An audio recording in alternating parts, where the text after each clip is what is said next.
Bonjour, aujourd'hui on va parler des jolies choses de mai. C'est une vidéo dans laquelle je vais vous parler de mes coups de cœur, de mes découvertes, et pour être un petit peu plus précise, aujourd'hui on va parler de maquillage canonissime, de mon nouveau haut préféré, de séries qui font du bien, de livres coup de cœur et de pas mal d'autres choses, vous allez voir. Avant de commencer, petit rituel que j'essaie de mettre en place pour les personnes qui ne me connaissent pas et qui arrivent par hasard sur cette vidéo. Je m'appelle Héloïse et sur cette chaîne on parle de lifestyle avec un angle un peu plus éthique, un peu plus naturel, un peu plus écolo que ce que l'on a l'habitude de voir sur les autres chaînes. Donc oui, du lifestyle et de tout ce qui peut apporter un peu de bonheur, de joie et de poésie à notre quotidien. Rien que ça. Et ça fait déjà 10 ans que je sors une vidéo tous les dimanches ici sur YouTube. Je vous laisse vous abonner si c'est pas déjà fait. Comme les présentations sont faites, je vous propose qu'on enchaîne.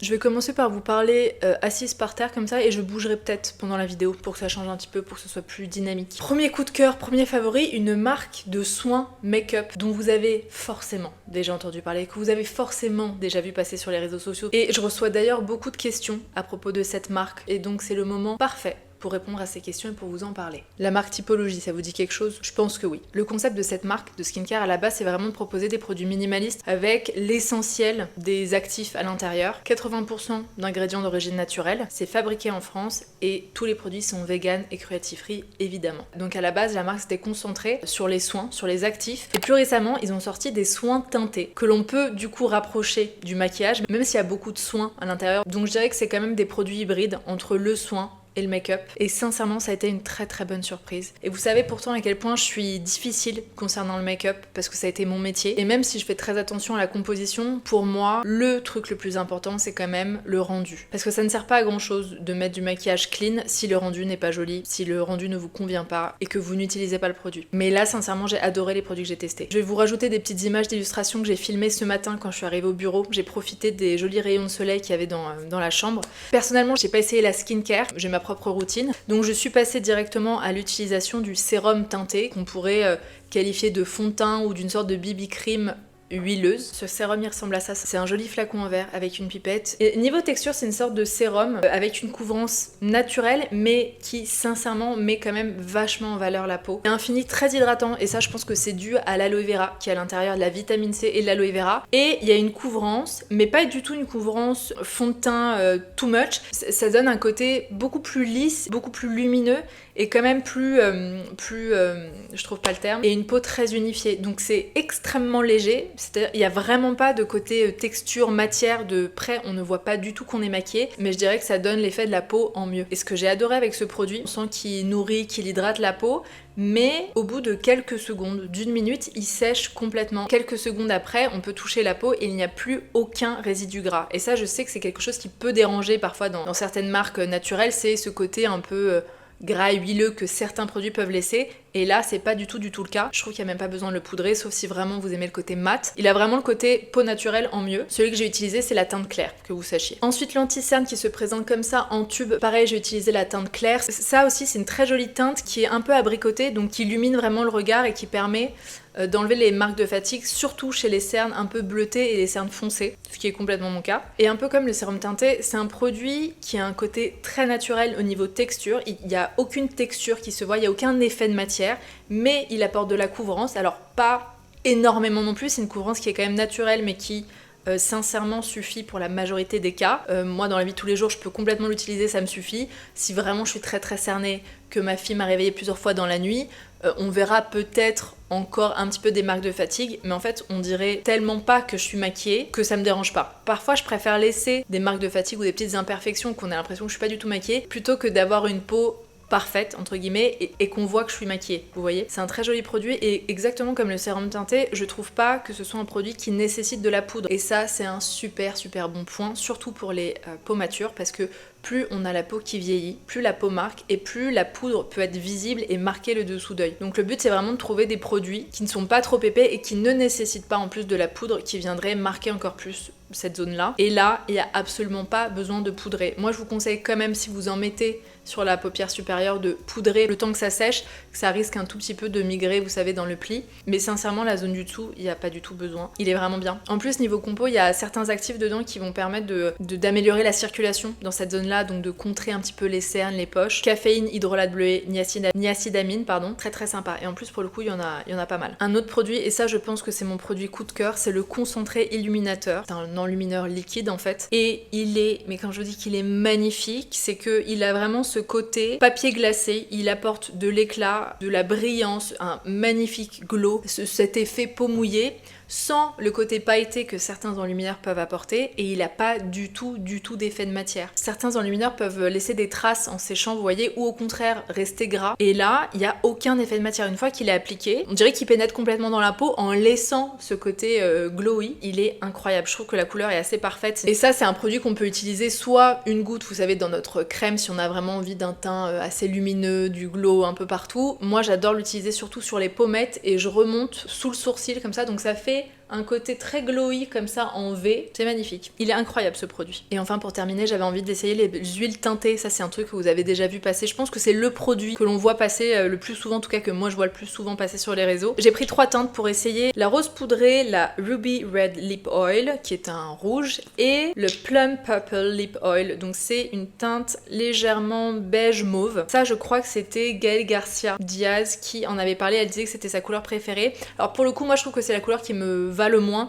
Sur moi, avec mon teint, ça me donne un peu un effet bouche quand j'ai froid, vous voyez, quand j'ai les lèvres un peu violettes parce que j'ai les pieds froids, bah sur moi ça donne un peu ça, donc c'est pas idéal. Par contre les deux autres teintes, elles sont magnifiques. En fait c'est un produit qui va apporter du soin parce qu'il y a du squalane, de l'huile de jojoba dedans, donc il y a, vous savez, ce côté hydratant, lissant qu'on aime bien avoir sur la bouche, et en même temps ça apporte de la couleur tout en transparence. C'est pas un rouge à lèvres liquide, pas un rouge hyper prononcé, je dirais que ça apporte un voile de rouge sur les lèvres. De toute façon je vais vous montrer ce que ça donne, et il est très agréable à porter, il colle pas du tout. Donc quand on aime les résultats glossy, c'est-à-dire de la couleur, de la brillance, mais qu'on n'aime pas quand ça colle, typiquement ce produit sera super pour ça. Et niveau odeur, rien à signaler spécialement. Il y a un côté un peu poudré dans l'odeur qui est assez agréable.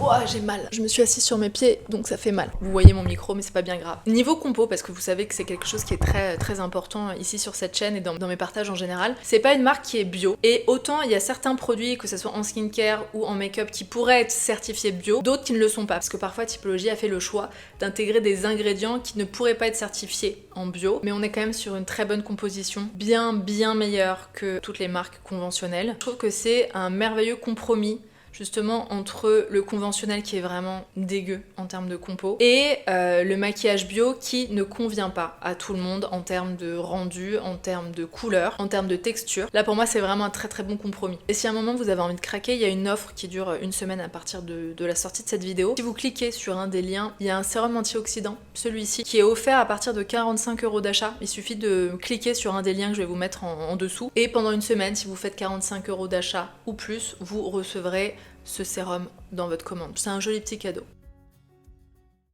Mon autre favori, c'est cette tasse justement que vous avez été beaucoup à remarquer dans mes dernières vidéos, parce qu'il me semble qu'on la voit plusieurs fois dans mes vlogs ou dans d'autres vidéos, et c'est vrai qu'elle est si jolie. C'est une tasse que j'ai trouvée chez Nature et Découverte, et en fait pour vous donner un peu l'histoire de cette tasse, c'était un dimanche, j'étais en famille avec mon amoureux et ma fille. C'était un dimanche où j'avais envie de voir du monde, j'avais envie d'être dans un endroit où il y a du monde. Je crois que la veille j'avais pas fait grand chose, et dans ces cas-là j'aime bien aller faire les magasins. Alors pas forcément pour acheter, je sais pas, il y a une effervescence, et j'aime bien me nourrir visuellement des choses que je vois, de la déco, des trucs en rayon. Et en plus pour le coup ce jour-là je me souviens que j'avais besoin d'acheter des chaussettes antidérapantes pour du yoga réformeur. Je savais qu'il y avait de grandes chances qu'il y en ait chez Nature et Découverte. Et je suis tombée nez à nez avec cette jolie tasse qui n'est pour le coup pas mon style. À première vue, je suis plutôt assez sobre dans mes goûts de vaisselle. J'aime bien les couleurs assez sobres et d'ailleurs sans motif généralement. Et là je sais pas, j'ai aimé les couleurs, ce bleu et ce rouge, et surtout en fait j'ai trouvé qu'elle avait un aspect, enfin qu'elle mettait de bonne humeur grâce aux fleurs et aux couleurs, mais qu'elle avait ce côté cosy et en même temps sobre, de par son aspect un peu japonisant. Et en fait, c'était aussi au moment où j'avais commencé à lire le livre tant que le café était encore chaud. Et j'ai trouvé que c'était la tasse parfaite pour lire ce livre. Alors je ne m'achète pas un mug à chaque fois que je commence une lecture, hein, mais comme je savais que j'allais vous en parler et que j'avais peut-être envie de filmer des images d'illustration, je me suis dit que ça allait être la tasse parfaite pour aller avec le récit. Il se trouve que finalement je n'ai pas aimé ce livre, je sais pas si vous l'avez lu, mais moi j'ai pas du tout accroché au style, j'ai pas accroché au personnage, et je vous en parlais justement dans ma vidéo la semaine dernière concernant mes dernières lectures. J'aime beaucoup cette tasse, elle me met de bonne humeur, je trouve qu'elle est parfaite pour le printemps et je trouve ça assez joli d'avoir une tasse que l'on ressort à chaque saison et donc d'avoir une tasse idéale pour l'hiver, pour le côté de Noël, pour l'automne, pour le printemps, pour l'été. Je trouve que c'est une jolie habitude à avoir parce que ça apporte un peu de nouveauté sans avoir pour autant le besoin de racheter. C'est un peu ce truc, vous savez, quand on ressort nos vêtements d'hiver ou nos vêtements d'été, on a un peu l'impression de redécouvrir notre garde-robe. En tout cas, d'avoir les mêmes effets positifs que le shopping avec la redécouverte et la nouveauté de vêtements. Et je trouve que ça peut apporter un peu la même chose d'avoir une mug par saison.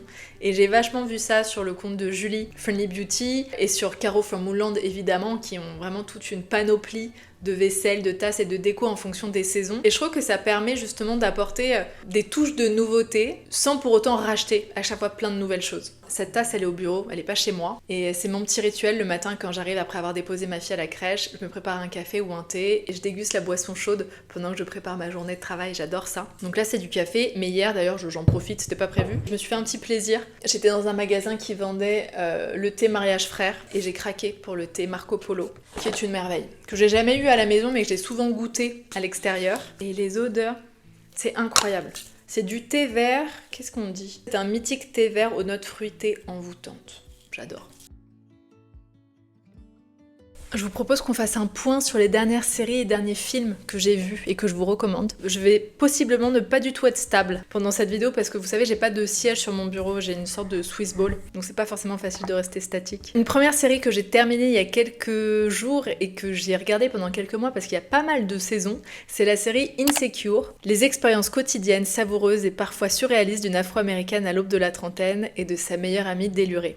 Je trouve que c'est vraiment une super série légère, un peu à la Sex and the City, un peu à la The Bold Type, je sais pas si vous avez vu, qui est aussi une super série à regarder sur Prime. C'est dans le même esprit, mais en tout cas centré sur la culture nord-américaine. Et je trouve ça génial d'avoir un autre modèle, entre guillemets, d'avoir d'autres physiques, d'autres cultures, de voir autre chose que ce que l'on a l'habitude de voir. Et malgré que ce soit un peu différent de ce que l'on voit en termes de culture, il y a quand même des choses très universelle. Et l'actrice principale, Issa Rae, est incroyable. Elle a une énergie de dingue, elle est géniale. J'ai juste eu un tout petit peu de mal pendant les premiers épisodes où je me suis dit, ah, est-ce que je vais vraiment aimer? Est-ce que je vais vraiment m'identifier? Et en fait, si, complètement. Voilà, si vous cherchez quelque chose de léger, un truc de fille, entre guillemets, cette série devrait vous plaire. Alors là, on change complètement de registre, c'est un film, le film La Route. À la base, c'est un livre. L'apocalypse a eu lieu. Le monde est dévasté, couvert de cendres et de cadavres. Parmi les survivants, un père et son fils errent sur une route, poussant un caddie rempli d'objets hétéroclites. Dans la pluie, la neige et le froid, ils avancent vers les côtes du sud, la peur au ventre. Des hordes de sauvages cannibales terrorisent ce qui reste de l'humanité. Survivront-ils à leur voyage? Bon, là, on a complètement changé de registre et de mood. En fait, on l'a regardé parce que mon mec venait de terminer le livre, qui est un livre assez reconnu et renommé. Et c'est effectivement un film très sombre. Si vous avez envie de quelque chose de joyeux, ne regardez pas ce film. Et en même temps, je le trouve très bien fait. Déjà, les décors sont assez incroyables. On a la limite du noir et blanc ou du sépia. On est dans un univers proche de l'apocalypse, en fait. Voilà, qu'est-ce qui se serait... En plus, on sait pas vraiment ce qui se passe dans le film. On sait pas comment on en est arrivé là, sur Terre, en tout cas.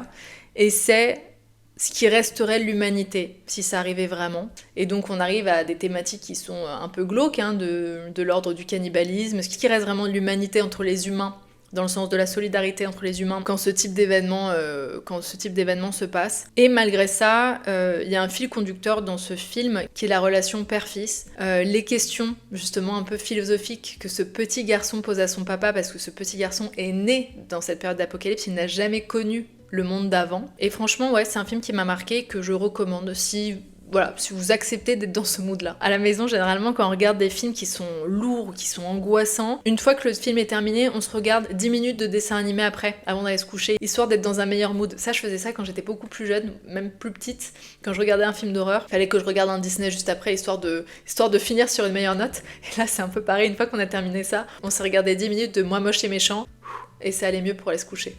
Un autre film, Le règne animal, un film français avec Romain Duris. Alors qu'un mal mystérieux transforme les humains en animaux, un homme part à la recherche de son épouse, elle-même contaminée avec leur fils adolescent. Sur le papier, ça peut sembler bizarre que les humains se transforment en animaux, enfin ça paraît complètement loufoque. Et ça donne quand même un film très poétique. Un joli film pareil avec une relation père-fils, Le papa est joué par Romain Duris et j'ai adoré le voir dans ce rôle-là. Les effets spéciaux et les maquillages sont incroyables. Et je trouve ça génial qu'en France, on puisse aussi faire ce type de film. Franchement, ouais, je vous le recommande. Et même si c'est un peu loufoque comme idée, comme histoire, et ben le fond est très joli et très poétique.